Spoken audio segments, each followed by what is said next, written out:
Pakistan Peoples party نے جو یہ فیصلہ کیا ہے لاہور کے حلقہ 127 میں جہاں پہ بلاول بھٹو الیکشن لڑ رہے ہیں، کیونکہ اس میں جو اکثریتی آبادیاں ہیں وہاں پہ دو بڑے ووٹرز کی تعداد پائی جاتی ہے۔ ایک تو ہے جی یہ منہاج القرآن والے، یہ جو ڈاکٹر طاہر القادری کا حلقہ تھا، اور دوسرا وہی حلقہ ہے۔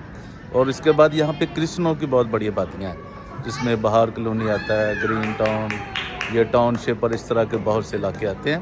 لیکن ابھی دیکھیے بہت سے لوگ پیپلز پارٹی کو پسند بھی کرتے ہیں، اور وہاں اس کے لیڈروں کی بھی بہت زیادہ رہائش ہے۔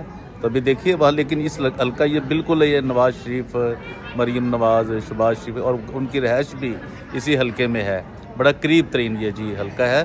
لیکن دیکھیے یہ بازی ہوتی ہے جی الیکشن کی، یہ کون جیتا ہے کون نہیں جیتا، یہ کیا معاملات ہوتے ہیں، ابھی ہم آپ کو یہ سب بتاتے رہیں۔